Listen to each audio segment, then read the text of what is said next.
Danes v podcastu dva gosta. Gosta, ki že več kot 20 let uspešno prepletata poslovno in zasebno življenje. Lahko rečem, da sta motivatorja, predvsem pa se lahko od njiju naučimo tudi marsikaj o financah. Helena in Smiljan Mori, lep pozdrav. Lep pozdrav. Lep pozdrav.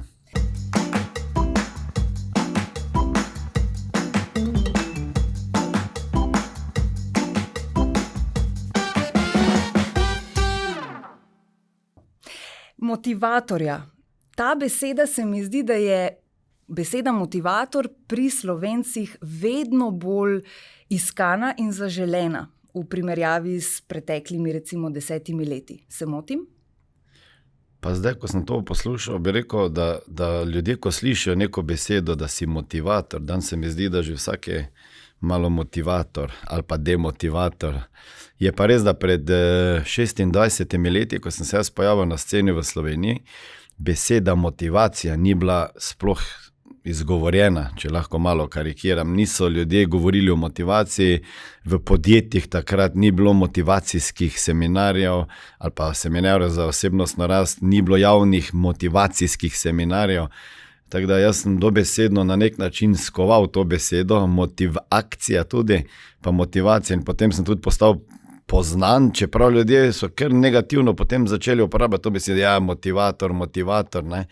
Kaj sploh to je, ne, motivacijski govornik, ne vem, nekdo, ki nekoga inspirira, vse res, mi smo vsi motivatorji, lahko ali pa demotivatorji, ne, pač s kom priješ kontakt, ko gre od tebe, se lahko on boljš počuti ali pa slabše, ne.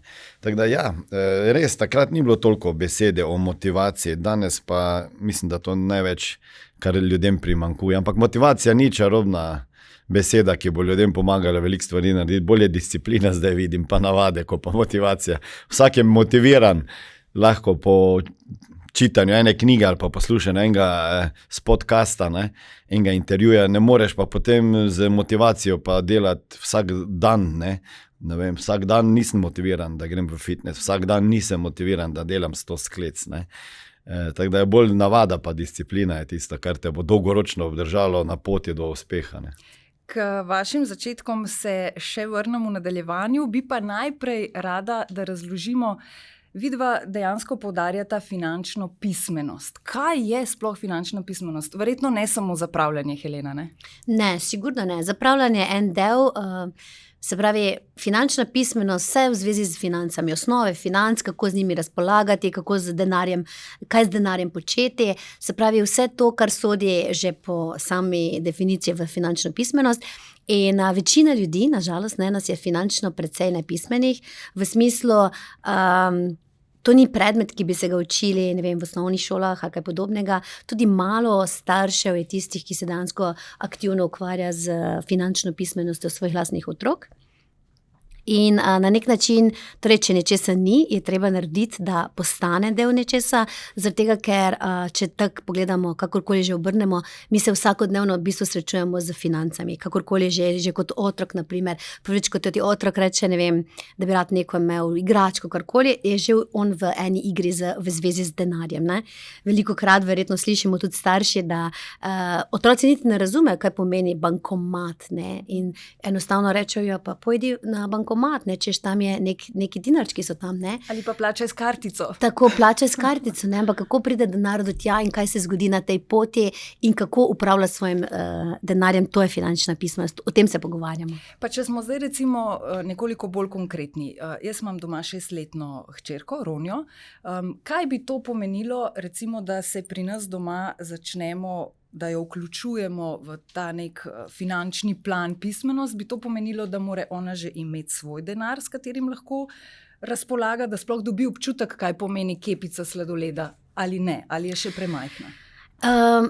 Neodvisno, kar si mi mislimo, ona je že v tem finančnem sistemu, zaradi tega, ker vsi otroci se učimo svoje staršev, ne, se pravi, že v tistem trenutku, ko prvič damo kepico, je že ona v enem sistemu, se pravi, od staršev je odvisno, kdaj boste vi prepoznali neko priložnost, da zdaj pa že lahko učim, ne, pri 6 letih je že nekaj, da se lahko na drugačen način uči o denarju, torej da razume, kaj pomeni ena kepica, kaj pomeni 1 evro ali pa 2 evra, ne, napram, ne vem, 100 ali pa, ne vem, koleso in tako naprej, ne, sigurno je ona pri 6 že sposobna razmišljati, kaj pomeni pomeni, ne vem, mi dva smo napisala eno pravljico o Smartiju, kjer je Smarty ta, bom rekla, pujsek, govori in uči o tem, kako pravzaprav, kam umesti ta denar in da je denar ok, in tudi o teh pozitivnih vrednotah, kar se tiče financ. Ker tukaj se začne, že veliko prej torej, ko otrok začne zaznavati svet okrog sebe, ko razume, kaj si želi, takrat smo že v tem finančnem enem okolju. Verjetno je pa, si mislim, da tudi zelo pomembno, v kakšnem okolju dejansko otrok raste, se razvija, v smislu seveda zdaj tam, kjer je pomanjkanje, verjetno težko otrok, bom rekla, drugače gleda na denar, kot na to, da je to nekaj, kar bi imel, pa nima, sploh če to verjetno velikokrat posluša od svojih staršev.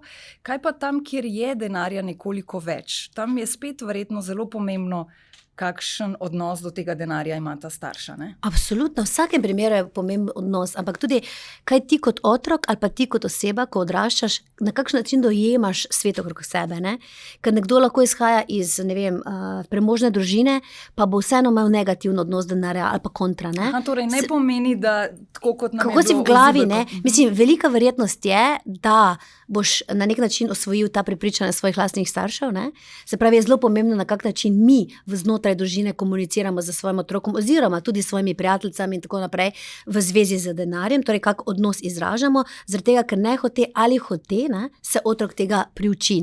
Naprimer, Smiljanova zgodba je tudi taka, ti izhajaš iz družine, kjer pač ni bilo, je bilo pomanjkanje, je bilo skrivanje in podobno, ampak spet je primer nekoga, ki je znal si v svoji glavi, na nek drug način vzpostaviti sistem, da je razumel, da ok, ne želim tega, želim to. Pa v družinah zdaj ni, kaj je sploh to pomanjkanje. Eni imajo pomanjkanje, pa imajo kar dovolj denarja, eni recimo... Pa zelo skromno živijo, pa nimajo občutka pomanjkanja. Če bi pogledali navada varčevanja, ljudje malo vse pomešamo pojme. Včeraj sem ravno imel pogovor z eno punco, staro 24 let, pa sem rekel, kako bi ocenila finančno pismenost svojih staršev. So finančno pismeni ali ne? Ona je rekla, da so. Sem rekel, zakaj misliš, da so? Pravi, mama me je naučila šparati. Sem rekel, kaj pa to pomeni? Pa je rekla, pač, da ne smem vsega denarja, ki ga zaslužim, porabiti. Sem rekel, super. Koliko pa daješ za to, da prebivaš z starši še pod isto streho pri 24 letih v stanovanju, glede na to, da v hišo zaslužiš svojih 1300 evrov na mesec za študentskimi deli, pa pravi 80 evrov, pravim, je kar malo, jaz bi ti verjetno več zaračunal kot svojih hčerki. Ne, je rekla mama pa Ata, da glede na to, da sem pridna, ker imam za sebe za enkrat denar, sem rekel, to je super, ampak to še ne pomeni, da sta ona dva finančno pismena. Kam pa daješ ti ta denar, sem rekel, ko ga privarčuješ? Rekel, ga imam kar doma. Sem rekel, torej ona dva sta te naučila samo varčevati. Kar pomeni, da ti ne potrošiš vse, kar si zaslužila. Če ta denar stoji na miru nekje v predal ali na banki, da se razumemo, del denarja ti moraš imeti prevarčevanega v gotovini, si bo to za 3-6 mesecev, bom jaz rekel, tista zlata rezerva, ker če se kaj zgodi nepredvidenega, ali ostaneš brez službe mesec, dva, ali je guma poči na avtomobilu, ali je nujno rabiš neke stroške, potem to v gotovini ali doma, ali pa na banki, ali na nekem računu, na neki online banki, vsaj da imaš malo neko obrestno mero, ker so tudi tu različne stvari, Ostalo pa, če imaš doma denar v predalu, potem ne znaš z njim ne znaš ga zaposliti. Se pravi, denar moraš investirati, varčevati pa investirati je razlika. In to se da otroku razložiti pri 6 letih, ker če jaz vzamem 10 evrov otroku, pa rečem, bova dala v tale predal zdaj doma, 10 evrov, in ne bova ga odpirala 1 leto. In ko ima odprla predal, koliko boma noter videla? Pa pravijo, ne vem, včasih so rekli 10 evrov, pa jaz rečem, če jih mama ni prevzela, ker slučajno ni imela drobiža, načeloma pa naj bi bilo tam 10 evrov. Ok, pa jaz rečem, kaj pa, če bi ti ta 10 evrov dala v tale spodnji predal, in ko boš na koncu leta odprla, bo pa tam 11 evrov. Zakaj pa bil en več? Temu se reče investiranje, nekam si ga naložila, kjer se obrestuje, kjer nekdo nekaj z njim dela. Če ti ne, nekdo, ki to zna. Ne? In kaj lahko zdaj s tem denarjem naredim, ja ne vem. Ne? Pa če razložiš, da če oni hočejo iti hamburger jesti, ne? Da ne zdaj delo komu kakšne verige reklame, ampak vsi smo tja že peljali otroke, čeprav vemo, da ni zdravo, enih bolj, enih manj vozimo. Ne? Ampak če bi jaz lahko rekel, a veš, ti si zdaj ta hamburger jedo, lahko bi pa 5 € vzel, pa bi postal lastnik teh restauracije. Ne? In potem bo teh 5 € vredno enega dne, mogoče 50. Samo zato, ker nisi enega hamburgerja pojedel. Ne? In potem otroku moraš enostavno razložiti, kako funkcionira življenje, ekonomija, gospodarstvo, pa lahko to zdaj, bom rekel, takimi enostavnimi načini jim razloži, že pri zgodnih letih smo jim razlagali. Ne? V bistvu na otroški način. Ja, na otroški način, ja. Ampak glede, zdaj, ko vaju poslušam, si dobivam tako neko sliko, seveda v svoji glavi, v smislu, ok, ampak to, da nekam vložimo denar oziroma investiramo, v karkoli pač se odločimo, je pa fino, da ga že nekaj tudi imamo, ker sicer ga teže investiramo. In zdi se mi, da je to morda vprašanje ali pa ovira pri marsikomu, zakaj se ne odloči za kakšno takšno potezo, ker imamo zmotno prepričanje, da to pomeni nujno nakup nepremičnine, nujno vložiti ne vem koliko 1000 € nekam. Verjetno, tako kot sta povedala, je lahko dovolj že nekih 100 €, ki jih znamo pravilno. Ali pa manj. Ne? Zato, ker ljudje, točno to, kar ste rekli, v glavi je, da moramo več imeti za to, da bi investirali. Seveda, pojavi se vprašanje, kam. Nepremičnine so ena izmed naložbenih možnosti. Sam do tega težko prije poprečen človek. Mislim, kdo že do lastne nepremičnine. Do lastne, kje bo pa investiral v nepremičnine. Ne? Torej, obstajajo finančni instrumenti, kjer je možno z 25-30 € investirati, pa postati solastnik nekih večjih podjetij, ki so v košaricih, nekih, bom rekel, vzajemnega sklada, ki je najbolj enostavna oblika investiranja ali pa varčevanja ali pa naložbena življenjska zavarovanja, ki so primerne za tiste, ki bi pa ob tem, ko investirajo, radi bili še zavarovani, za primer, če se kaj nepredvidenega zgodi. Ne? In take stvari je treba tudi otrokom razložiti. Ja, pa to bi se vrnil na to, ko ste rekli, da imamo v glavi, da moramo najprej imeti, da bi investirali. Ne, najprej moramo investirati, da bi enkrat imeli. Ne? In jaz vedno rečem, da zasluži denar, pa imeti denar ni isto. Jaz poznam ljudi, ki zaslužijo ogromno denarja, nimajo ga in so milijonarji. Ampak njihovi milijoni so v podjetju, na bilancah podjetja, na računih od podjetja, v strojih od podjetja, v nepremičninah od podjetja. Podjetnik še potem svoje premoženje zastavi in cash iz tistega, kar ga ima, ker čez malo ga imajo ponavadi, ker delam z njimi, in še depozite, če jih ima, in še nepremičnino stanovanje zastavi, zato da lahko vzame kredit pa širi biznis, in noben ne študira, če se njemu kaj zgodi, da potem gre to vse v bankrot. Torej, služiti denar, pa znati zaslužiti denar, ali pa ga na koncu res imeti, ima veze tudi z psihologijo, ogromno. In upravljanje denarja. In seveda upravljanje. Kar je prvi korak. Se pravi, ko ti znaš denar razporediti, ker vsi mi imamo nek prihodek, ne? Ti ne živiš. Ti si ga ful znala na začetku razporejati, ne? Jaz sem ga v gostinstvu in turizem. Poglej, kako lepo cveti vse skupaj, ne? Tako se je začelo pri Heleni. Jaz tudi nisem znal, ampak vedel sem pa, ker nisem imel doma toliko, pa sem imel, da moram malo paziti, kaj bom delal. Bova kar iskrena, ne? Helena ves ta čas v bistvu iz ozadja drži kar hudo vajeti. Seveda drži, ja. Samo kdo je pa pusto vajete držati. No, da ne bomo kaj sprožili kakšnega zakonskega. Mislim, da smo vajena. Mislim, to je debata, ne? Zato, ker recimo nekdo se zdaj zaljubi, denar pa finance so zadnja stvar, o katerih boste se pogovarjala, ne? Kako pa, kaj ti razmišljaš o denarju, a veš na prvem zmenku, koliko pa kaj ti zaslužiš, a imaš kaj na banki, imaš kaj prevrčevanega, imaš kaj v zlato. Jaz sem vseeno v tebi videla en potencial. Ti si videla v meni potencial, ja. Potencial. Ampak ona enostavno je ogromno denarja zaslužila, jaz sem to videl, veliko več kot jaz, ne? V tistem času, ampak ga je vse zapravila. Ne, jaz sem ga investirala v turizem in gostinstvo. Mene je bolj skrbelo, ker ona več zaslužila od mene, jaz ga pa toliko nisem imel, pa sem mislil, pa takrat $500,000, veš kaj je bilo $500,000 pred 27 leti. In ona nič ni imela na koncu, ne, sem rekel, pa kam ti ta denar daješ? Sem imela vesele obraze svojih prijateljic, Ja, to je ne. bilo super. Tako da pol pač smo imela kar debata, kar močno, takrat smo se malo prvič vdarila. No. Po pa, ko se je ona to naučila delati s financami, pa upravljati, pa budžet, pa ta, pa za ta račun, za pa ona ima vse v rokah. Zdaj, jaz pravim vedno vsakemu moškemu rečem, ti samo nauči svojo ženo delati z denarjem, pa se boš pa lahko sprostil, ker ženska je bolj previdna z denarjem, ne? Bolj skrbna, itak čuječna, bo pazila, kaj se bo dogajalo. Ne? Seveda mora biti pa malo vse izobražena, ne? Da če se pojavi kakšna naložbena priložnost, da ne paničari, zato ker z naložbenimi priložnostmi pa možnostjo nekih dobičkov ali pa profita ali pa donosov pride tudi rizik in zdaj s temi riziki upravljati.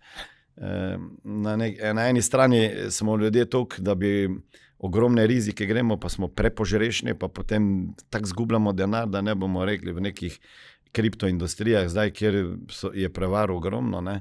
Na drugi strani pa, kot je nekdo reče, da je sklene eno normalno naložbeno življenjsko zvanje ali pa vzajemne sklade, investire denar, pa paničarja, je to sigurno. Ne?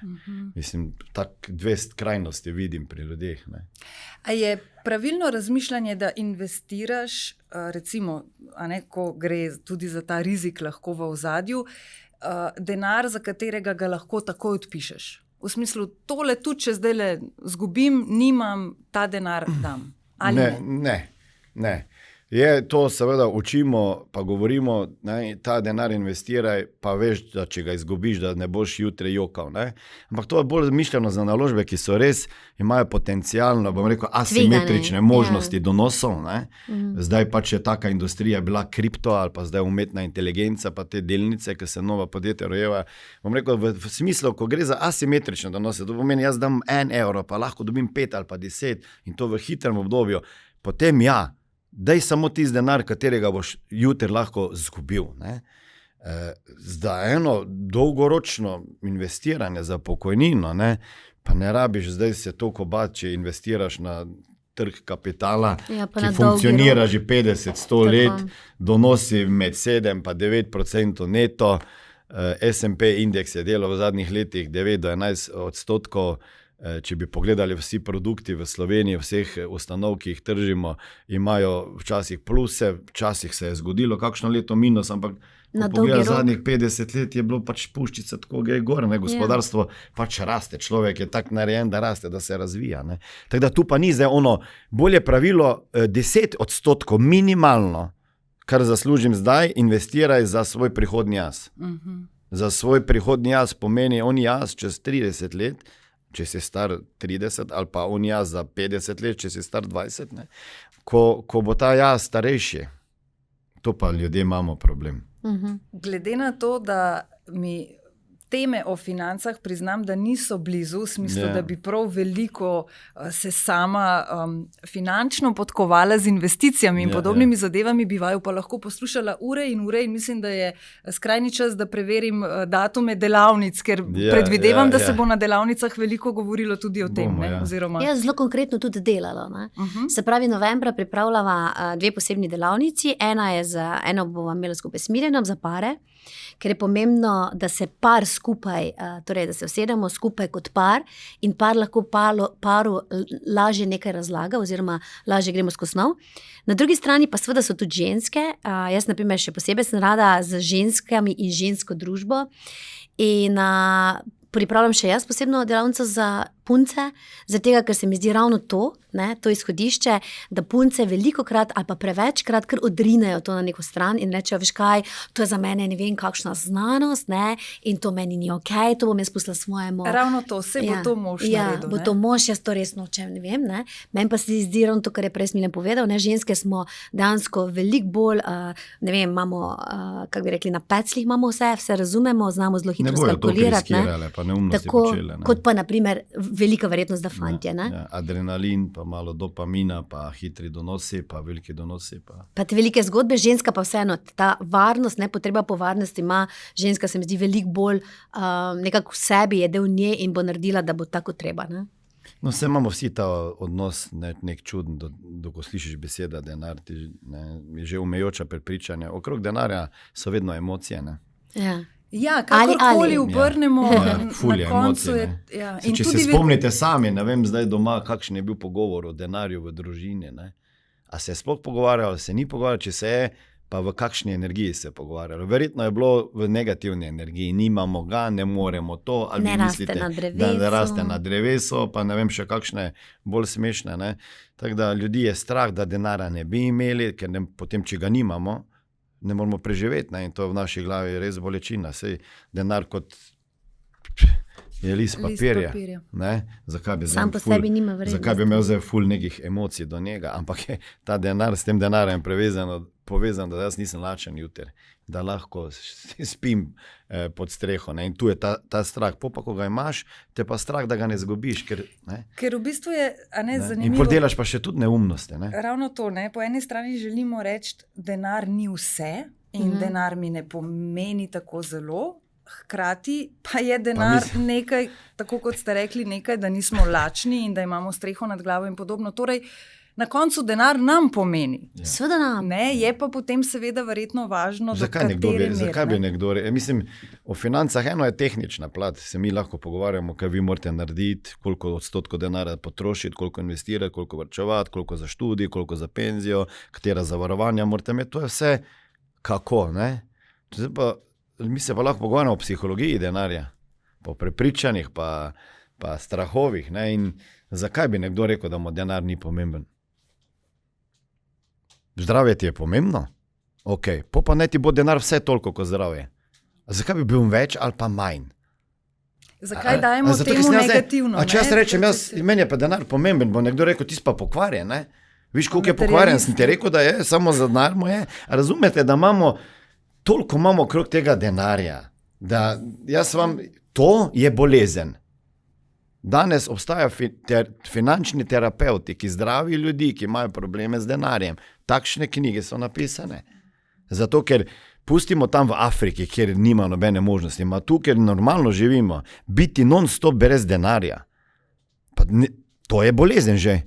To ni zato, ker človek ne zasluži dovolj. Jaz se strinjam, da bi vsi mi morali zaslužiti več in vsi zaposleni imeti večje plače, ne? Ampak moraš pač razumeti, da si v sistemu dela, kjer te nekdo plača fiksno in ima s tabo pač še takšne in takšne stroške in da tvoja plača 1500 evrov ne pomeni strošek 1500 evrov za enega, ampak še pomeni enkrat toliko, ne?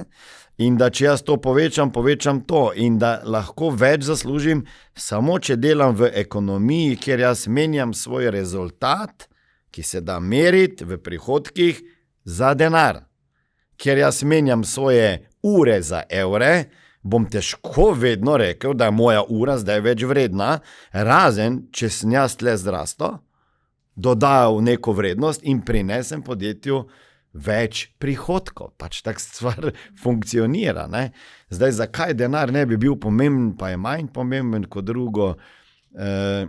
Mislim, pogledajte, čisto ena kratka zgodba. Sima, stara 8 let, hčerka pride domov iz šole, jaz stojim za kuhnjo, nekaj si pripravljam za jesti, vidim jo na obrazu, da se nekaj dogaja, da je malo zaskrbljena, kot da že ima malo solzne oči. In me vpraša, a smo mi bogati? Ker iz vedrega neba, ne? A smo mi bogati? Kaj bi vi rekli? Kaj bi vi rekli, če vas otrok prije domov iz šole, prvem razredu, pa reče, mami, a smo mi bogati?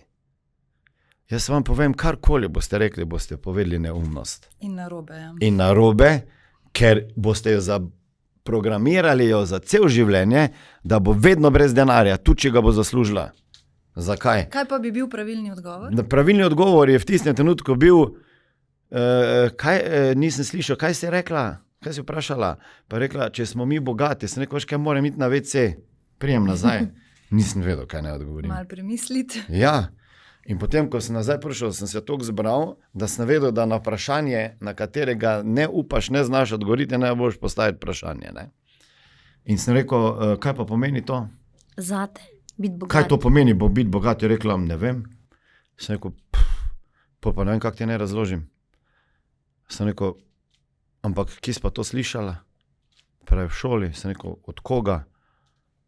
od drugih, koga specifično, od onga. Sem rekel, dobro, kak je to omenil? V kontekstu. Ja, pravi ona, zafrkavali so me, da smo mi bogati.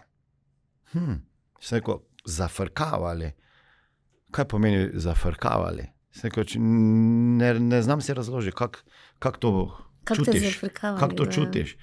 Ja, je rekla, tako mi je bilo sram. Ne? Sem rekel, sram? Kako ti to izgleda? Sem rekel, kje si pa to čutila? Bila sem tako rdeča v obraz. Sem rekel, aha. Se pravi, kaj je ona naredila? Ona besedo bogat povezala z emocijo sramu, niti ne razume besede, niti ne ve, zakaj je. Čutila je samo, da ni nekaj okej in da zaradi tega jo počasi kao iz družbe ven rinejo in vsak si želi biti del neke družbe in zdaj, če oni mene zajebavajo, da smo mi doma bogati, to pomeni, jaz ne sodim k njim, nekaj z mano ni v redu, čeprav ne razumem, nočem biti bogata, je tako? Ata, zdaj pa ti povej, kaj pomeni biti bogat in kaj naj jaz zdaj rečem? Če samo denar omenim, bo rekla, ok, tega denarja jaz nočem imeti, ker tole pa več se ne želim, da se mi dogaja. In imaš otroka, ki je z 8 letom dobil negativni program o denarju, ga bo sram, lahko da bo zaslužil na eni strani, bo želel zaslužiti več, bo zgubo, napačno investiral, ker enostavno se bojiš biti uspešen v današnji družbi. A se Slovenci bojimo dovolj zaračunati kakšne storitve? Ne samo Slovenci, vsi. Vsi? Mislim, to je največji problem, jaz, ko ljudi učim prodaje, vprašati za denar. Ne? Vsi bi, ne vem, sploh avtorji, motivatorji, coachi, finančni oziroma life coachi, terapeuti, vsi bi ljudem pomagali, ne? Sam sebi ne znajo, ne? Veš, vsi imajo znanje, lahko zdravijo ljudi v narekovaji, lahko jim pomagajo, sami pa nimajo denarja. In spet so tu prepričani. Zato, ker ga je sram vprašati za denar. Definitivno se na kakšni delavnici vidimo, ker imam še 1000 vprašanj na to temo, ampak danes me zanima tudi vajna zgodba, ki je, kot sem rekla na začetku, posebna tudi zaradi tega, ker že toliko let uspešno plujeta med poslovnim in zasebnim, kar ni vedno lahko, tudi vama, verjamem, da ne. Sploh verjetno ločiti, zdaj smo pa doma, jemo kosilo in se ne bova o tem pogovarjala, ali se? A ločujeta poslovno zasebno? Vse, ja, ampak tudi nama dostikrat otroci nama dostikrat postavijo, rekla, ogledalo ali pa krmejo, ne, mi imamo sploh radi decembra, gremo, napišemo cilje in ponavadi takrat ven pridejo vse stvari, ki pač morajo priti na plan, ne, in ena izmed takih stvari je bilo tudi, ko so otroci rekli, veš kaj, to si še želiva, to so še najni cilji, da se vidva ne bi pogovarjala o biznisu pač takrat pa takrat, ne. In bom rekla, da kar spoštujemo, ne? Še posebej, ko jih vidimo in potem so že oči in ne, valjda, da ti pride, ne? Ker so to neke enostavne stvari, v kateri se pogovarjaš, zelo življenjske stvari, ne? Če si skupaj v biznisu z nekom, ne? Valjda, da se pogovarjaš tudi o tem, ampak potem imaš otroka, ne? Ki na nek način pokaže tvoje zrcalo, ne? In živiš, Glej, mislim čisto iskreno, ko si podjetnik, pa dobro, imaš še bolj uspešne podjetnike, ki imajo po celem svetu podjetja, mi dva pač imamo zdaj v 6 državah, ne. Jaz ne vem, kako se ne bi pogovarjal o denarju, ne. Mislim o denarju, pa o biznisu, pa o izzivih, še vsak dan so, ne. Zdaj je samo vprašanje, koliko to na tebe pa na tvoje odnose vpliva, ne. Sta veliko krat v stresu? Mislim v stresu, kaj zdaj to pomeni? V stresu v smislu, da se doma čuti to, da imata podjetja v 6 državah. Jaz vem, ko sem, takrat lahko, da povzdignem glas, sam se hitro znam opravičiti, pa reči, v bistvu se nisem nič drl na tebe, ne? Da sem se v bistvu zdrl na onega sodelavca tam dol v Črni Gori, ki me je razkuril včeraj z nekim e-mailom. Ne? Tako da, mislim, moraš delati na sebi, moraš delati z emocijami, ker če ne, se ti pa lahko utrga, ne? Ker pritiski so non-stop. V bistvu kot podjetnik ti rešuješ non-stop probleme. Točno to. To je tvoja naloga, ne? Ampak jaz bi rekla, da, ne vem, za sebe lahko sigurno rečem, da jaz se ne sekiram vnaprej. Se pravi, tudi razumem, točno to ga rekla Smiljan, ne? Se pravi, moja naloga v podjetju je, da rešujem probleme. Zato sem jaz tam. Torej jaz vem, če nimam problema, je malo čudno. Malo čudno je priti. Ja, moraš imeti probleme, ne? In moja naloga je, da jih rešujem. Se pravi, če to razumeš, potem se ne sekiraš vnaprej za neke stvari. Ne? Veš, da je to tvoj job, ne? Se pravi, tvoja naloga je, da rešiš to izziv. Edino imamo pa pravilo, da v kopalnici pa v spalnici se pa ne pogovarjamo. Ne? Če pa se, je pa to verjetno za nekoga, o katerem se pogovarjamo, verjetno začetek konca. Absolutno. Ja. Ker če ti nekdo ne da spati, ne, potem je resen problem in ta problem boš mogel rešiti. Podjetniki pa večina se bo z mano strinjala, pač včasih moraš težke odločitve sprejemati. Ne.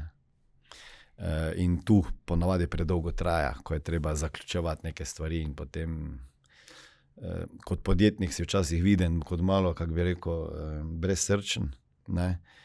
Ko bi nekdo bil na tej strani, pa bi videl, koliko ne spiš, ko veš, da nekomu ni več pomoči, kot pa edino ta, da se razideš. Samo še v tem vidim moč, da mu pomagaš. Ne. Ampak včasih je težko.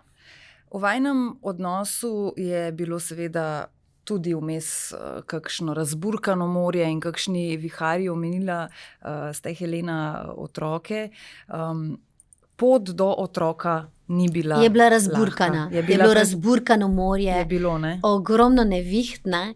In tudi, bom rekla, že včasih občutek, da niti tega nikoli ne bo konec, niti da bo prišlo do tega, ne? Se pravi, večina ljudi danes, ne, bi rekla, da jim svojim otroci dani, ne? Čeprav je v zadnjih letih kar velik parov, ki imajo izzive na tem področju. Ampak ja, razburkano morje, ki pa spet sta dva v tem čovnu, mož in žena ali pa fant in punca, ne? In je treba pač nekaj rešiti. Ne? Ker zdi se mi, da ko pride do tega problema, ko pride do tega, da si par želi imeti otroka in se več let trudi, da bi ga lahko imel, se mi zdi, da moški in ženska takšne težave dojemamo zelo različno. Ženska še posebej tudi drugače, že zaradi samih hormonov in podobno. Moški pa tudi na svoj vrsten način. In se mi zdi, da včasih pa ravno zaradi tega drugačnega dojemanja te težave lahko pride do še večjega viharja in še večjih valov. Zato je zelo pomembno verjetno takrat, da nekako v isto smer. Vsak zase trpi. Bolj pa vidi moški pri ženski. Ne? Če si dovolj čuječen, vidiš, da ženska pač ima to v glavi, pač pred njej je to bilo, ko tako iskreno rekla, jaz se pač bojim, da boš me pustil, ne? Če ti ne morem dati otroka, ker je pač to naloga ženske, ne? Da rojeva otroke in to je v genih. Ne?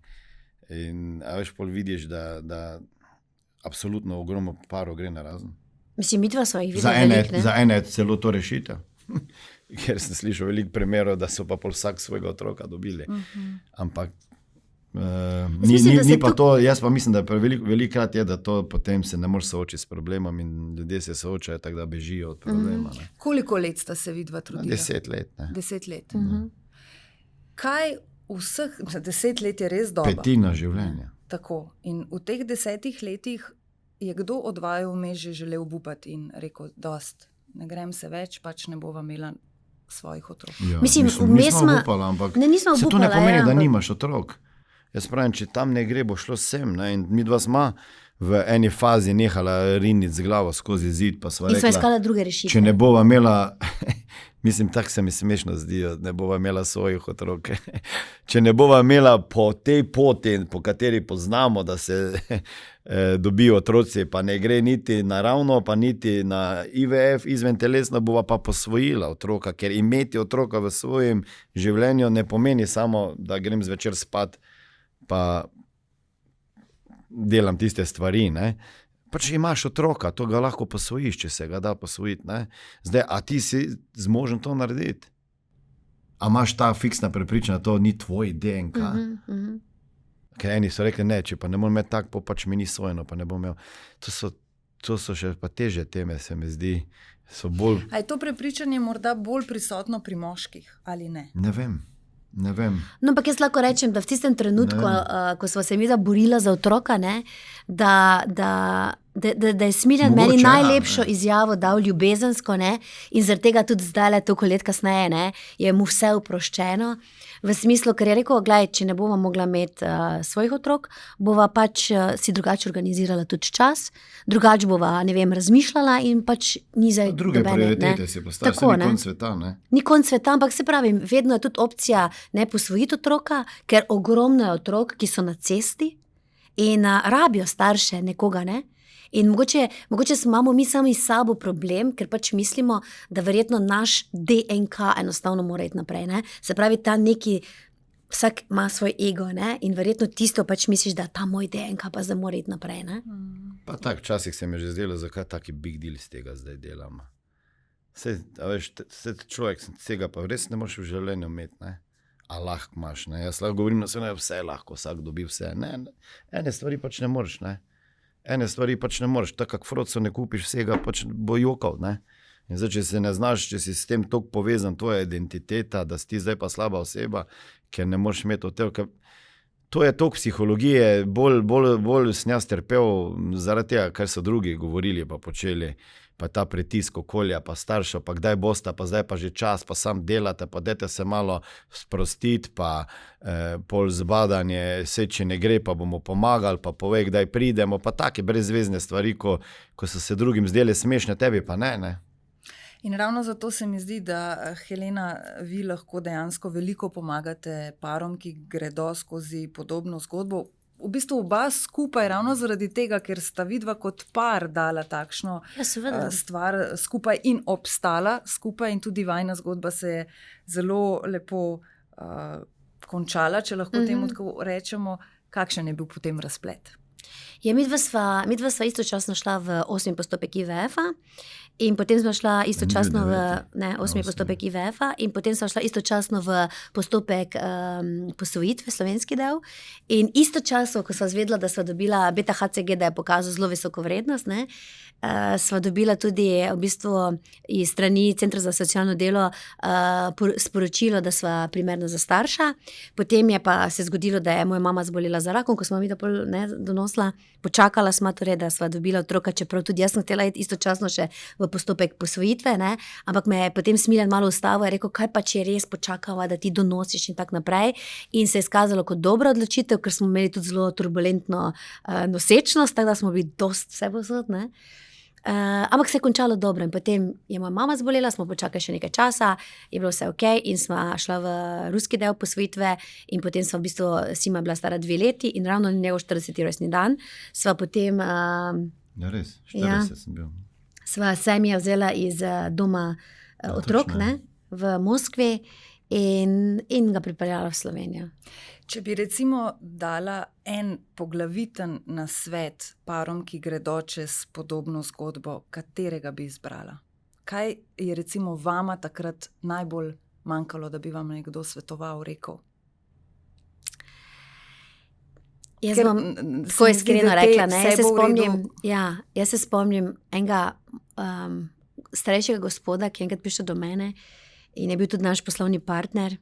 In je njegova hčera se znašla v postopku IVF-a, torej izventelesne oploditve, in rekel, daj mi povej, Helena, kaj naj jaz naredim, jaz bi jo rad potolažil, ne? In smo rekla sam, veš kaj, nič ne napametuj, samo stisnijo k sebi, pa samo stisnijo k sebi močno in ji za svojimi mislimi povej, da imaš rad, in to je to.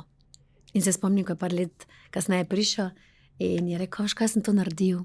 In je bil najboljši nasvet, ki sem ga lahko dobil, zaradi tega, ker karkoli ti poveš, ne veš, kaj točno zdaj posameznik razmišlja, ampak vsakdo v tistem trenutku rabi predvsem to lažbo, pa predvsem spodbudno, bom rekla, okolje v smislu, samo objami me, samo daj mi vedeti, da si tukaj in to je to. Jaz imam svoj nasvet, ne. Prvi je povezan z zgodbo, ko sva šla, ne vem kolkič že v bolnico s Heleno, pa je ona šla pred mano, pa je tam pred njo stal biolog, ne? In ko me je videl, je tak mimo nje gledal, pa mi z očmi tak dela z glavo. Pa jaz od zadaj kimam, ona ni videla, pa mi pokima, da naj prijem v pisarno, pa prijem v pisarno. Pa se je vsedel za mizo, sem se vsedel za mizo, pa se ga spomnim, ko se je tak nagnil proti meni, pa je rekel, gospod Mori, a je lahko vi dopovete, da ne več ne hodi sem? Ker ni jasno, da ne more imeti otrok. vi pa malo pogledajte, kakšno ženo že imate, pa koliko let še mislite z njo živeti, ker to ni vse vrejo, kaj počne. Toliko let dovolj je, a je lahko vi to razložite. Pa sem ga pogledal, pa sem rekel, ne morem. Dokler bo ona hodila, sem bom jaz hodil za njo. Kak je ne povem to? To je sploh nisem nikoli povedal prej. Ne, ko smo šele otroka imela, ne bi nikoli povedal. In hvala Bogu, ne? Drugi na svet pa je čist tak, ne. Nisem ginekolog, ne. Ampak ko vidim, jaz hiter načnem pogovor. Hiter vidim par, kaj pa otroci, pa že vidim, ja, pa zdaj še delama počas, pa zdaj še ni čas, pa bova še to, zdaj ne dene filozofire. Spravita se zraven, že danes, najprej pa oba dva na pregled. Pač čim prej. In to lahko prišparam vsakemu 2-3 leta. Iti ženska pa moški na pregled, odstrani vse možne ovire, probleme, da se medicinsko reče, možno imeti otroka po naravni poti, črtica je narejena, kljukca, zdaj pa idi delati. Ne pa sva probala 1 mesec, 2, pa pol leta, pa sva bila pod stresom, pa sva potovala, pa zdaj mogoče ni bila plodna, pa zdaj ono ni bilo, pa kar nekaj. Pa 2 leti mine, pol ti začnejo temperaturo meniti, pol leta, pol moraš na minuto biti brez hlač, pa doma, mislim, absolutno ni romantično. Ni. Ko moraš v pol enih popoldan biti doma, pa na gumb stisniti, pa to opraviti. Ni smešno, sploh ni smešno. Ne? Zato jaz rečem, idi pa odstrani morebitne telesne, biološke, ne vem kakšne ovire, medicinske, pol pa delaj na tem sproščeno. Če pa ne gre, pa imaš dovolj leta, pa obstaja za to doktorji, ki znajo rešiti. Drugače pa jaz mislim, da ljudje zgubljajo čas s tem. Ker veliko jih ima to prepričanje, kot ste rekli. Ja, z mane vse v redu. Pa službo, pa sej bom poleg. Pa z mane vse v redu, sem kako veš, da je v redu. Si dal pogledati spermije. Pa kaj ne, jaz imam. Ja, pa daj pismo. Idi pogledati, lahko pa da letijo vsi v svojo smer. Veš, mislim, tukaj enostavne so stvari, pa preproste na koncu, ampak mi jih začnemo komplicirati, ne? Ker mislimo, da je tako vse v redu, da pač čas ni bil primer, ne? In potem eni se držijo teh nasvetov. Ampak čas gre, ne? Se pravi, ne? Prej ko ti si priznaš, da mogoče pa le ni vse okej, pa da greš na prvi pregled. Ja, pa pol je cista, pa pol cisto dol, pa spet malo pauze, pa malo uno, pa še nekaj. Pa to je 1 leto mimo. To je preveč. 2, 3, to je preveč. Ja. Helena, ravno zaradi tega tudi priročnik za pare, ki gredo skozi podobno zgodbo? Ja, to bom konec leta izdajam prav posebno zgodbo, se pravi najdaljši protokol, kar se tiče IVF-a, ravno zaradi tega, ker se mi zdi, da tudi moram sama na nek način zaključiti zgodbo, ki sva jo imela. In zdaj je pravi čas. V bistvu je knjiga nastajati začela že več kot 10 let nazaj. Zdaj pa se mi zdi, da je čas, da gre tudi ven. Istočasno pa gre tudi Smiljanova avtobiografija, ne, ki pa je, bom rekla, njegova posebna zgodba, ker ima res posebno zgodbo. Mislim, imaš posebno zgodbo, ne? Posebno? Imaš, zelo posebno. Kaj to pomeni? Mislim tak, a veš, iz kje si izhajal, ne vem, veliko ljudi danes meni reče, ja, pa si ti si imel bogate starše, ne, pa vse je bilo tak BP in tak naprej, ne. Se mi zdi, da je zanimivo, ker lahko vsak nek delček dava, ne, se pravi, on za svojo zgodbo, ki je zelo uspešna poslovna zgodba, jaz lahko dam za eno zgodbo, ki lahko navdihne, ne vem, veliko žensk, ne, da ne obupa in tako naprej, ne samo v Sloveniji, tudi širše, ne, in to se mi zdi, da je nekaj, kar bo za mano ostalo, to je moja dediščina. Jaz moram reči, da čutim ta navdih, pa se sploh ne pogovarjamo konkretno o mojih stvareh, a ne, in zato se bom zdaj navezala, Smilja, na vaše začetke. Takrat, ko ste, bom rekla, začeli polniti dvorane, ko je slovenska javnost prvič slišala za vas v smislu motivatorja, predavatelja in tako naprej, takrat vemo, da so vmes bili seveda tudi komentarji, kaj zdaj to Smiljan mora tukaj nekaj govori in služi in zdaj tam gruča ljudi, že hodijo poslušati in on, bom povedala tako, kot sem tudi malo prebrala, pametuje, tako in služi mastne denarje. Ampak dejstvo, ampak zanimivo pri vsem tem mi je pa to, da veliko ljudi poznam, ki redno poslušajo ali kakšne podcaste, ali na YouTubeu gledajo motivacijske videe. In to so največkrat motivatorji iz tujine. ali Američani ali kakorkoli. To je zdaj v novi eri. Tako. Ko sem jaz začel, ni bilo nič tega. Ravno to se mi zdi, da danes v bistvu veliko ljudi strmi k temu, pa še vseeno si pa potem rečeš, Smiljan Mor je naš človek, nekdo, ki je zelo cenjen v tujini, ki je zelo zaželen v tujini, ki se konec koncev predava in se je spoprijateljil z ogromnimi imeni svetovnega kova, a ne?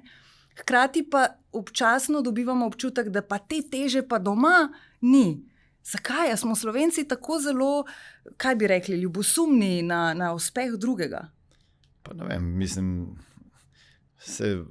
kak je že oni pregovor na lastnem dvorišču je težko biti preroka, ne? Nekaj v tem smislu je, ne. Pa se jaz, če pogledam nazaj, pač takrat, ko sem začel leta 2000 za seminarije, smo kar veliko naredili, ne, 500-600 ljudi. Seveda, mislim, takrat je to To bilo moraš vedeti, da to danes je lažje. Ali pa mogoče težje, ker se ljudje doma motivirajo za 4 zidovi, pa podcast, pa audio knjige, pa knjige sploh. Takrat, ko sem jaz začel, sploh ni bilo v knjigarnah teh knjig, osebnostne rasti, nič ni bilo. Ni bilo kakšen podcast, pa YouTube, nič. Socialnih omrežij. Zdaj pa ni bilo socialnih omrežij. A kako sem jaz lahko zbral ljudi sploh, da so prišli na seminar? Ker jaz danes kanjem razlagam, je kako pride, Facebook oglas, pa je kako pa jaz. Se pravi,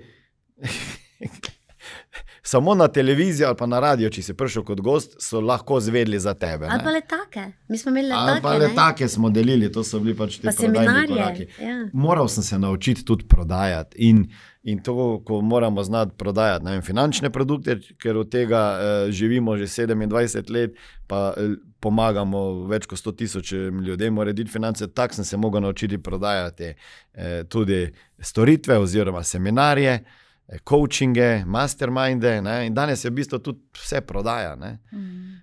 Moraš se naučiti komunicirati vrednost tistega, kar imaš. Ne? Zdaj pa, da so ljudje, jaz ne ločujem, ne vem, Slovenci smo takšni, oni smo, sicer vedno boš bolj cenjen sigurno drugje. Sigurno, da toliko, ko mene so plačali, pa zdaj nisem že bil nekaj časa v Rusiji ali pa v Ukrajini ali pa v Kazahstanu, toliko jaz doma sigurno ne morem zaračunati nobenemu, ne? Ker bom rekel, komu zdaj temu dajo tak denar. Ne? Tako da brand pa ime si sigurno lahko, ne bom rekel lažje, ker je teže. Ne? Kako pa sploh priti v Rusijo, da boš stopil na oder? Jaz pravim, da je težje uspeti drugje v tujini kot doma. Doma je najlažje. Poznaš ljudi, na prvi seminar sem jaz privlekel ljudi, ki sem jih poznal ali pa ne poznal, pa sem jih srečal v gostilnah na ulicah, pa so bili neki podjetniki, pa tiskarke z nami delo. Sem rekel, da je priji na seminar, pa pripelji še 10 svojih ljudi, pa onemu, ki je nekaj z nami delo, pač poznaš jih jezik, govoriš, pa hodič, bo zbral 50 ljudi, ali pa če ne druga, boš sorodnike zbral, ne? Tudi tisti bo najtežje prišli, ne? Ampak lažje je doma uspeti kot v tujini. Mi imamo nekaj v glavi percepcije, zdaj pa bom jaz mogel iti v tujino, da bom jaz tam uspel. Ne? Je pa sigurno večji trg, ne? To pa je dejstvo. Ne? Zato pa tudi zadnje čase veliko več bolj v srbo-hrvaščini govorim, ne? Ker je taki auditorij malo večji. Ne? Glede osebne rasti, kako se vama zdi, da smo recimo skozi leta dojemali to osebno rast? Zdi se mi, da če recimo pogledam z vidika mojih staršev ali pa še generacijo bolj nazaj, ne, je bila osebna rast nekaj, kar se res nihče ni prav zelo veliko o tem pogovarjal, niti ni razmišljal o tem, da je treba kaj na osebni rasti početi. Dočim danes se pa to sliši že med zelo mladimi. Delaš kaj na sebi, poslušaš kaj to, imaš kakšnega terapeuta, coacha, kakorkoli. Sej to je ta beseda osebna rast je že toliko malo znucana, se mi zdi malo zlorabljena, že ko slišim včasih si mislim, ko bi ljudje, kaj sploh je, ne. No, kaj pa res je? Jaz mislim, nič nekaj druge. Ljudje moramo enostavno znati razumeti sebe, pa druge. Zakaj se jaz vedem, kot se vedem, ali res razmišljam, ko odločitve sprejemam, ali je možno, da sem jaz že sprejel odločitev, pa zdaj le šele argumentiram, zakaj sem takšno sprejel. Zakaj čutim nekaj, kar čutim, ko mi nekdo nekaj reče, ko nekdo zdaj nekaj napiše komentar, kako on na oni strani čuti zadeve, zakaj se ljudje sploh ve. Mene je to pritegnilo. Jaz sicer sem srednjo policijsko šolo končal, pa pravni faks, verjetno sem čist grešil. Verjetno imamo kakšno psihologijo. Psihologija bi bila bolj zate. Ampak mene je vedno zanimalo, če jaz sem imel seminar, sem imel 20 zastopnikov, ki so prodajali zavarovanja. In jaz sem dokazal, da ta moj pristop prinese rezultate. In jaz to zdaj naučim njih 20. In 20 njih treniram in isto skripto imajo, isti klic imajo, razlika med tem pa med onim najuspešnejšim pa najslabšim je pa krat 100. Meni je bilo fascinantno. Pa zakaj tako sem to povedal, to dela, ta pa ne? Zakaj tako je imel 10 zavrnitev, še vedno obstraja, ta pa ne? Pa sem se rekel, to ni samo do skripte pa do produkta, mora biti noter nekaj. Mora biti razlog, zakaj nekdo nekaj počne, zakaj ne počne. Bolečina, ki jo čuti, kako se nositi s pritiski, zavrnitve, kaj bojo rekli drugi. Ni samo problem, da nimaš motivacije, ko si na tleh, takrat je najlažje biti motiviran. Težko je biti motiviran, ko si ti na vrhu, ajmo reči, svojem vrhu nekem. Ko si ti bil tam, te bo motiviralo preživetje, ko pa priješ do sem, pa imaš vse, kar si sanjal tam, kdo te pa pol motivira? Kaj te pa pol motivira? Dajmo vsakemu 1 milijon evrov na račun, pa 10 evrov mesečnih prihodkov, pa da vidimo, kdo bo še prišel v službo jutri. Vi bi prišli? Ja, bi. No, vidite, pol je že ena stvar, ki jo počnete, ki jo radi počnete. Točno tako in zaradi tega bi, definitivno. Čisto na začetku našega druženja ste omenili disciplino, ki je nekaj drugega kot motivacija. Helena, kako zelo težko ali pa z veseljem ste sprejeli še eno potezo, za katero se je Smiljan odločil, govorim seveda o fitnessu, v smislu tam je veliko discipline in seveda tudi motivacije, ampak disciplina je tista, ki je zelo pomembna. Kako je to na vas vplivalo? Mislim, jaz sem prvi njegov podpornik. Ne? To jaz mislim, da je jasno. Torej, takoj, ko je on, jaz sem vedno za, ker se mi zdi, mislim, jaz v njegova. vseh stvarih? Ja, če se mi zdi smiselne, če vidim, če je pravi argument, če se pravi je nekaj, kar je njemu všeč, ne? Se pravi, bom prva, ki bom rekla ne, ko gremo, ne vem, ko gre izven okvirov našega biznisa, pa fokusa, ne? Ker Smiljan je izreden taki podjetnik, vizionar in zelo hitro bi on skrenil, ne vem, mi bi lahko imeli po mojem 500 firm, ne? A veš, različne branž bi zamenjali, mislim, 1 milijon, ne? Ampak potem pol nekako, vseeno, hvala Bogu, tudi posluša, ne? Se pravi, nisem, da ne vem, ima ideje, ampak tudi, da posluša.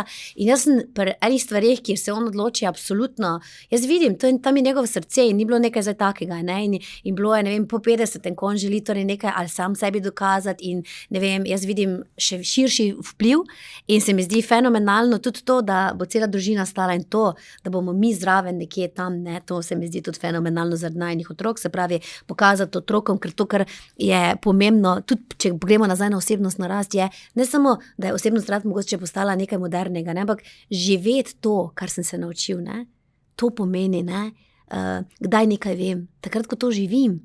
Se pravi, to je osebnostna rast in osebnostna rast tudi za njega je bila iti na neko tako potovanje, ne, kot je na primer fitness, izlet in tako naprej, ker greš ti iz cone komforta, absolutno ven. Ne, se pravi, nekaj novega osvajati, po drugi strani, ne, pa se ti odpirajo vrata, ne. Se pravi, v nek čist neznani svet. Torej, da se razumemo, Smiljan trenira že, ne vem, odkar ga jaz poznam, torej skoraj vsak dan je na fitnessu, ne. Ampak iti v tekmovalni del je pa nekaj drugega, ne. In mi kot družina smo pač vedno stali za takimi cilji in to, da je šport, ne, to je nekaj dobrega za nas, ne. Za vse nas, ne. Mi smo se kot družina začeli bolj aktivno ukvarjati z športom, odkar je on se odločil neke stvari, ker kaj se zgodi. Prehrano ste absolutno gre zraven, ne, ta disciplina se vse posodja. Pripravljajo hrano isto kot jaz, pa pazijo, kaj jejo, mislim, po treningu, pred treningu. Pa Smiljan je začel kuhati. stranskih. In to so pozitivni efekti. Jaz takrat sicer nisem to razumela, ampak on je začel kuhati, on si zna riž pripraviti, on si zna meso pripraviti. Ne? In meni se zdi to fenomenalno. Hej! Kako dobro, Ne? ne? Vsi moški na In tekmovanju. zdaj mi reče včasih, ne znaš riže narediti. Pa rečem, no problem. Evo, daj, pripravi nam riže. Izvoliš. Riž moraš znati skuhati. Evo, to smisla. Kako pa je bilo recimo v vseh teh letih, Lena, glede na to, da je Smiljan dobil naziv prvi pravi slovenski masovni motivator, vi pa ste ves ta čas bila v ozadju in skrbela za marsikaj. A so to, jaz razumem, da so to občutki v smislu, seveda sta skupaj v tem in nekdo je tisti, ki je tudi z svojo, bom rekla, svojim obrazom, a ne prepoznaven pri tem. Ampak a ste kdaj občutili vendarle v ozadju, jaz se toliko trudim, on pa potem dobi vso svojo pozornost in... Nikoli, jaz sem njega postavila na ta pedestal. Se pravi, Ti si me ustvarila. Jaz sem te ustvarila, ne? Da se razumemo, jaz sem te ustvarila. Ne? Se pravi, jaz sem bila, preden smo se mi s Smiljanom spoznala, sem jaz bila v glasbenih in voditeljskih vodah in sem se dobro znašla, ampak v enem trenutku, tudi ko smo se že mina poznala, sem kot ženska bila v eni industriji, za katero se mi je zdelo, da sem še absolutno premlada in da ne bom znala nekaj stvari shendla, da je bilo enostavno preveč tisto, ne vem, neki slabi strani, o kateri se nikoli skoraj ne govori, ampak ženske vemo, zakaj se gre. In sem videla večjo prednost ali pa večje svoje poslanstvo, da lahko pomagam ustvariti eno večjo zgodbo. In ko sem prvič, se spomnim, sedela na enem seminarju, kjer je Smiljan ravno imel predavanje, nekje v zadnji vrsti in me nihče ni poznal, ne? In se nihče z mano ni ukvarjal, sem jaz doživela eno svojo evreko. Jaz sem videla, wow. Jaz lahko pišem, samo vse komentarje, tretjo zberem, naredim od zadnji stvari in meni se je to zdelo fenomenalno. In imam še to srečo, ne, da sem blond in še taki glasek imam, ne, tako da sem tako vedno bila smatrana kot Smiljanova žena, ne, kar mi sicer v pogodbi o zaposlitvi ne piše, ne, ampak je bila vedno dobra iztočnica v smislu, ne vem, v bistvu sem jaz sama sebe to ustvarila na nek način, ne, ampak Smiljan je bil, vedno je bil za na oder, potencial je vedno imel, ne, in jaz se nikoli nisem počutila, ne vem, v smislu, da se jaz ne bi v redu počutila ali pa zaradi tega, da ne bi bila samozavestna ali karkoli, ne. Jaz sem kvečemu videla, kako fajn je, ker je on v prvi bojni liniji, jaz pa lahko od zadnji delam vse stvari, pa se ne bo noben z mano ukvarjal, ne. Ampak Helena, ravno to se mi pa zdi zdaj zelo velika prednost in zelo dobra stvar ravno pri tem, da se vi lotevate toliko bolj, bom rekla, povezovanja, prej ste omenili, a ne, pa i ženskam, pa tudi kar se tiče financ in tako naprej. Zato, ker imate pa vpogled še ta ozadje, ki ga pa ima morda, ki ga imate pa vi morda manj, a ne? In imate tudi na tem področju toliko enih izkušenj, da lahko morda kakšen korak že preskočite, kot pa če bi recimo samo Smiljan prevzel ta del, a ne? Pa jaz sem vedno bil za to, da ona more nastopiti naprej. Ne? Mislim, ampak mora biti soglasje volje, ne? Ja, ne vem, jaz sem vedno rekel, da je stop naprej. Ne? Mislim, ona je rojena na odre, za med ljudi, organizator svetovni, mislim, ko to vidiš, ko ona zorganizira Halo Tivoli, pa pride 4500 ljudi, pa to ona se drži v rokah, toliko ljudi, pa to mislim, to je, jaz ne poznam toliko veliko sposobnih ljudi, ne bom rekel samo žensko, ki je ona, res ne. Ima pa vse, ne, ima karizmo, zna zapeti, zna se z ljudmi pogovarjati, zna predavati. Mislim, da njen čas šele prihaja, no. Jaz kome čakam, da stopi ven, ker ima toliko za narediti. Mislim, jaz pač eno svoje poslanstvo veliko vidim v tem, da iz žensk naredim podjetnice, ker vidim, kaj pomeni, če je ženska podjetna in lahko ustvari, ne vem, ne samo denarja, ne, ampak vse, kar je pač pomembno in to je, da živiš svoje poslanstvo. Ja, pa res, da sigurno se od mene učila ta čas. Ne. Sigurno, ja. Ker pa ni bila, bom rekel, ni imela tega, da bi upala iti pa prodajati ven, ne. To pa je imela strah, ne. Tu pa sem jaz imel tisti drive, pa mi ni bilo nerodno, ne. Verjetno, in zdaj pač vidim, ne, da čist druga je valjda že nekaj cajta, ne. Ker ko smo prvi začela zavarovanja prodajati po hiših, ne, je bilo malo kar nerodno ne. Tako da spet je bila med tistimi, ne, ki je ogromno ljudi poznala, pa bi vse naredila za stoj, ne, pa ko je bilo treba za denar vprašati, je imela tudi problem, ne. In potem tu sem jaz hitro videl, ne, da jo drugi izkoriščajo. Ne. Zdaj pa ti povej svoji punci, ne, oni te tam izkoriščajo, oni te tam izkoriščajo, tam si bila na odru, tam si bila, tu si reklame stržila, na koncu že, ne. Vse si zorganizira, na koncu si pa dobila tole, ne. Tako da mislim, da smo se tako ta prava dva najdla. Ravno to sem želela reči in s tem tudi zaključiti, ker sta se tako lepo pohvalila, da sta na nek način popoln zadetek, tako poslovno kot tudi zasebno, ohranita to res prijetno energijo še naprej in definitivno se vidimo na kakšni delavnici. Super, se veselim. Ko me Hvala za čakam. obisk. Hvala. Enaka.